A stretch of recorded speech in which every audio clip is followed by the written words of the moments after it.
Hi hello friends, welcome to அத்தாலியா தமிழ். இன்றைக்கி நம்ம வீடியோவில் பிகினர்ஸ்லாம் வந்து சில்க் த்ரெட்டை யூஸ் பண்ணும்போது அடிக்கடி கட் ஆகும், அப்படி இல்லைன்னா ரொம்ப பிசுறாக வரும், ஸ்டிச்சே நீட்டாக வராதுன்னு சொல்கிறீங்க. அதை வந்து எப்படி வந்து நம்ம சரி பண்ணுறது அப்படின்னு இந்த வீடியோவில் பார்க்கலாம்.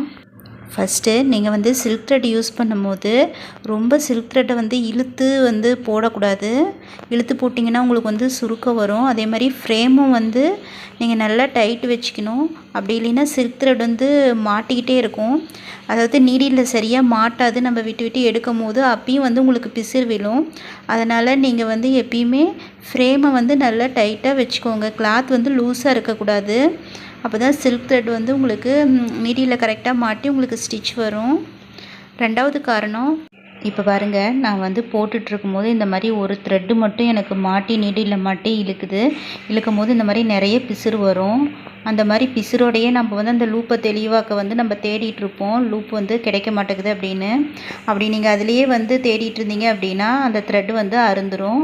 பாருங்கள், இந்த மாதிரி கீழே வந்து 2-3 ஸ்டிச் வந்து இழுத்து விடுங்க. இழுத்து விட்டுட்டு அதுக்கப்புறம் நீங்கள் போட ஆரம்பிங்க. உங்களுக்கு அந்த பிசுறு வராது. பாருங்கள், நம்மளுக்கு இப்போ பிசுறு இல்லாமல் இந்த ஸ்டிச் வந்து கரெக்டாக வருது. பாருங்கள், இந்த மாதிரி நீங்கள் அதுலேயே போட்டுட்டு இருந்தீங்க அப்படின்னா அந்த த்ரெட்டு தான் அறுந்து போகும். அதனால் இந்த மாதிரி பண்ணுங்கள். அடுத்தது 3வது ரீசன் பாருங்கள், எண்ணாட் போடும் போது நம்மளுக்கு இந்த மாதிரி த்ரெட்டு வந்து முறுக்கிக்கும். அப்படி இல்லைன்னா எண்ணாட் போடுற இடத்துல இந்த மாதிரி பிசுறு வந்துடும். பாருங்கள், இதெல்லாம் வந்து எப்படி சரி செய்யுதுன்னு பார்க்கலாம். இது வந்து பிகினர்ஸ்க்கு மட்டும் இந்த மாதிரி மிஸ்டேக் வராது. நல்லா போட தெரிஞ்சவங்களுக்கே வந்து சில நேரத்தில் இந்த மாதிரி ஆகும். அதை வந்து எப்படி அவாய்ட் பண்ணுறது அப்படின்னு பாருங்கள். இந்த மாதிரி த்ரெட்டு வந்து அதுக்கும் கீழே வந்து நல்லா இழுத்து விட்ருங்க. ஒரு 2-3 ஸ்டிச் வந்து கீழே இழுத்து விட்ருங்க.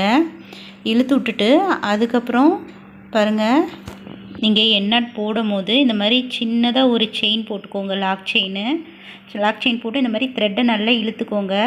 இழுக்கும் போது பாருங்கள், நம்மளுக்கு அந்த செயின் வந்து நல்லா லாக் ஆயிரும்.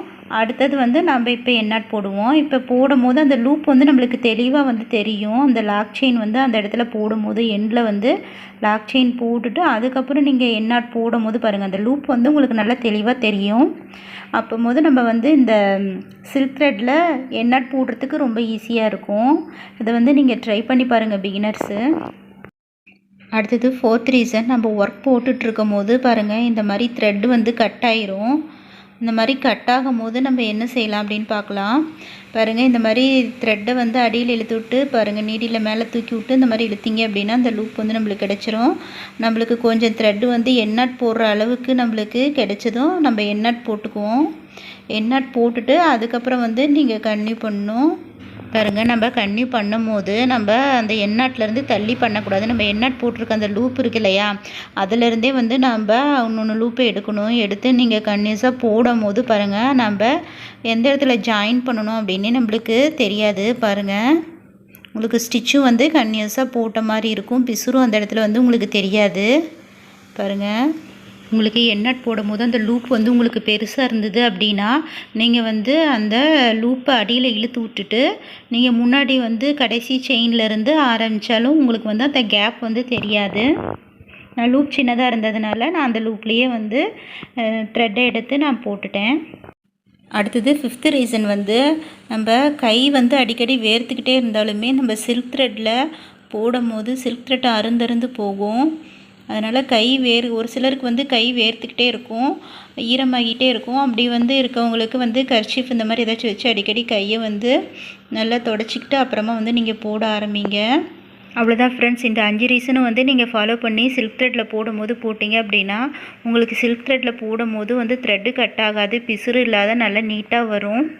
அவ்வளோதான். இந்த வீடியோ உங்களுக்கு யூஸ்ஃபுல்லாக இருந்தால் மறக்காமல் லைக் பண்ணுங்கள், உங்கள் ஃப்ரெண்ட்ஸ் அண்ட் ஃபேமிலிக்கும் ஷேர் பண்ணுங்கள், மறக்காமல் கமெண்ட் பண்ணுங்கள், சப்ஸ்கிரைப் பண்ணுங்கள். சப்ஸ்கிரைப் பண்ணிவிட்டு பக்கத்தில் இருக்க பெல் பட்டனை கிளிக் பண்ணுங்கள். அப்போ தான் நான் போகிற எல்லா வீடியோஸும் உங்களால் பார்க்க முடியும். தேங்க்ஸ் ஃபார் வாட்சிங்.